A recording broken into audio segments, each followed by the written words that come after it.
मैं बचपन से अपने लिए एक सेंटेंस हमेशा से सुनते आया हूँ कि मैं बहुत ही ब्राइट हूँ और लाइफ में मैं कुछ बड़ा ज़रूर करूँगा। And to be honest, till the age of 30 मैंने लाइफ में ऐसा कुछ नहीं किया था जिसे मैं बड़ा मान सकूँ।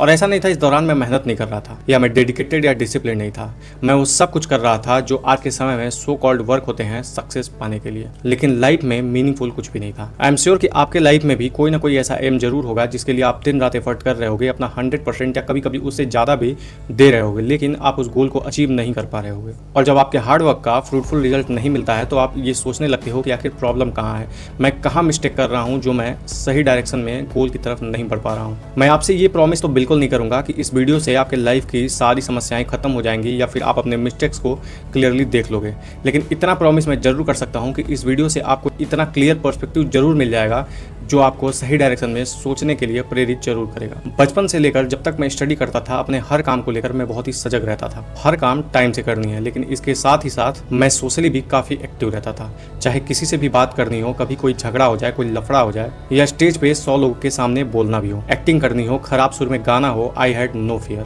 और मेरी हर एक्टिविटी लोगों को इतना तो फील कराती ही थी कि हाँ मैं भी कुछ हूँ। लेकिन जैसे ही मैं प्रोफेशनल लाइफ में घुसा, मेरी लाइफ और लाइफ स्टाइल दोनों ही कंप्लीटली चेंज हो गई। वहाँ पर मैं चाहे जो भी करूँ, जितना भी एफर्ट मार दूँ, चाहे कितना भी क्रिटिकल प्रॉब्लम हो उसे सॉल्व कर दूँ, हर बात में सिर्फ इस हिसाब से प्रेजेंट किया जाता था जैसे कि मैं कोई स्पेशल काम नहीं कर रहा हूँ, ये नॉर्मल काम है, सारे लोग अपना काम कर रहे हैं, तुम भी अपना ही काम कर रहे हो। अब चूंकि मुझे शुरू से आदत थी अप्रिसिएशन की, तो मैं वो अप्रिसिएशन पाने के लिए वर्क में अपने आप को और पुश करने लगा। एंड काम में इतना डूब गया कि मैं सोशली बिल्कुल सबसे कट गया। No friends, no relatives, no outside circle, only work, work and more work. And this time I actually got the appreciation which I was craving for. लेकिन इसका प्राइस मुझे बहुत ही भारी पड़ा। मैं इस अप्रिसिएशन को मेंटेन करने के लिए अपने लाइफ में कंप्लीटली आइसोलेट हो गया। मैं सिर्फ काम करता था, खाना खाता था, जो बहुत ज़रूरी दिनचर्या के काम होते हैं मैं सिर्फ वही करता था, जैसे सुबह फ्रेश होना, नहाना और ऐसे ही डेली रूटीन के work. No time for family, no time for friends, no time for outer circle. मैंने खुद को इतना आइसोलेट कर लिया कि मैं अपना वर्थ तक भूल चुका था।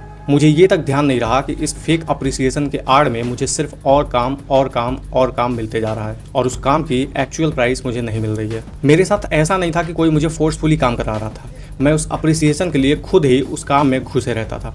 मैंने इस तरह से काम करना स्टार्ट किया था खुद को प्रूव करने के लिए, लेकिन धीरे धीरे मैंने खुद को इतना आइसोलेट कर लिया था कि एक टाइम के बाद, वर्किंग आवर्स बीतने के बाद भी रूम पे जाने में डर लगता था। मुझे ऐसा फील होता था कि मैं वहाँ जाके करूँगा क्या, मेरे पास कोई काम नहीं है। And to be honest, I started finding more work and more way to engage in the work even after completing my working hours. और मैंने ये काम 9 सालों तक किया, from one place to another.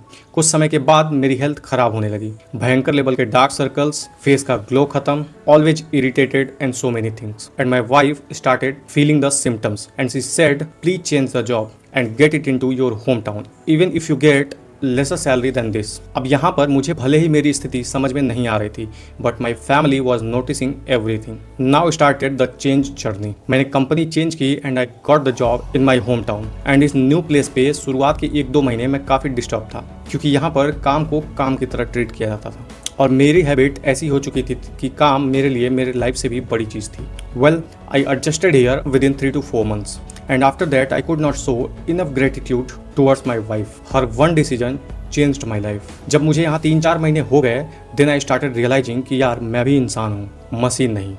But problem यहाँ खत्म नहीं हुई। यहाँ आने के बाद I got a new way to trap my self. अब जब मुझे मेरे काम के बाद टाइम मिलने लगा तो मैं उस टाइम को इंस्टा रील पे देने लगा, और वो भी पूरे हक के साथ। मैं अपनी फैमिली को ये बोलता था कि मैं पूरा दिन बहुत ही हार्ड वर्क करके आया हूँ, अब मुझे एंटरटेनमेंट चाहिए, तो मुझे चैन से रील्स स्क्रॉल कर लेने दो। And initially everyone was okay, ठीक है तुम कर लो, but slowly it became the new addiction. रात को 2 से 3 बजे तक इंस्टा पे रील स्क्रॉलिंग, मॉर्निंग में 8 से 9 तक सोना और उठ के जल्दी जल्दी तैयार होकर आधे घंटे में ऑफिस पहुंचना, और ये मेरा रूटीन बन चुका था, न्यू रूटीन। एक दिन हमारे यहाँ इलेक्ट्रिसिटी का कुछ इशू हुआ था और उस दिन इन्वर्टर भी डिस्चार्ज हो गया एंड मोबाइल फ़ोन भी डिस्चार्ज हो चुका था और मैं रात को सो नहीं पा रहा था और घर के सारे लोग सो चुके थे।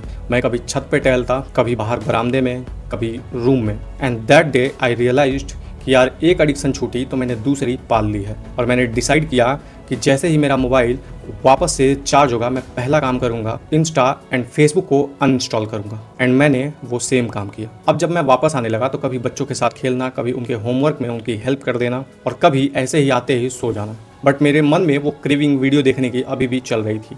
तो मैंने एक दिन डिसाइड किया कि मैं आज वीडियो देखूंगा, लेकिन वो शॉर्ट फॉर्म कंटेंट नहीं, लॉन्ग फॉर्म कंटेंट होगा, और मैं वो वीडियोस देखूंगा जो मैं कॉलेज के टाइम में देखा करता था। एंड भाई, the moment I played unstoppable by Sandeep Maheshwari, वो सारी बातें, वो सारे ड्रीम्स जो कॉलेज टाइम पे मैंने सोच रखे थे, वो मेरे दिमाग में घूमने लगे। मुझे ऐसा लग रहा था कि मानो मैं अपने खुद के उस 17-20 साल वाले वर्जन को खड़े होकर ध्यान से देख रहा हूँ, जिसके सपने इतने बड़े हैं, उसका विजन इतना ब्रॉड है। उफ, what a feeling was that. Now comes the corrective steps. जैसे ही वीडियो खत्म हुआ, मैंने मेरी डायरी निकाली और एक एक करके वो सारे ड्रीम्स मैं लिखने लगा। मुझे पढ़ने का शुरू से शौक रहा है, तो मैंने कुछ बुक्स ऑर्डर करी, जिन्हें मैं अभी पढ़ भी रहा हूँ और उसी से कंटेंट्स भी निकालता हूँ, और रियल लाइफ से रिलेट करके मैं वीडियोज पोस्ट करता रहता हूँ। मेरा नेक्स्ट टारगेट है अपने लॉस्ट सोशल लाइफ को रीगेन करना, अपनी हेल्थ को सही करना, अपने फिटनेस पे फोकस करना, एंड ऑफ कोर्स अपने प्रोफेशनल लाइफ पे भी फोकस रखना। नाउ आई हैव डिसाइडेड कि मुझे अब बैलेंस लाइफ जीना है।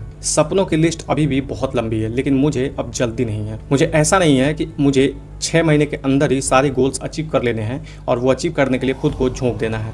मुझे आहिस्ते आहिस्ते जर्नी को एंजॉय करते हुए अपने डेस्टिनेशन तक पहुंचना है। अब ये वीडियो अपने अंतिम पड़ाव तक पहुंच चुका है, और अगर इस वीडियो की लर्निंग के बारे में हम डिस्कस नहीं करेंगे तो वीडियो आधी अधूरी रह जाएगी। मेरी पहली लर्निंग ये है कि अगर आपकी सोशल लाइफ है तो कभी भी अपने सोशल लाइफ से कंप्लीटली कट मत हो जाओ, क्योंकि ये सोशल लाइफ ही आपको आपके होने का एहसास दिलाती हैं। अगर आप सोशल लाइफ से अचानक से कम्प्लीटली कट हो जाओगे तो शायद आप खुद को भी लूज कर दोगे। आपको ढूंढना पड़ेगा कि आप एक्चुअल में क्या थे। मेरी दूसरी जो सबसे बड़ी लर्निंग है, never ever let down your worth for the sake of fake appreciation और in the greed of proving yourself. क्योंकि ये दो चीज़ें दिमाग पे इतना गहरा असर छोड़ देती हैं कि आप खुद को भी भूलने लगते हो, एक गुलाम की मानसिकता में पहुंच जाते हो अगर अपनी वर्थ को भूल जाते हो। और इसीलिए कहा भी गया है कि लालच बुद्धि वाला है। ग्रीड कहीं चाहे वो पैसे की हो या किसी भी चीज़ की या अप्रिसिएशन की, आपको डुबा के छोड़ेगी। मेरी जो अगली लर्निंग है वो ये है कि live a balance life. Anything extreme will hurt you in long term. हमेशा से बैलेंस लाइफ जीने की कोशिश करो।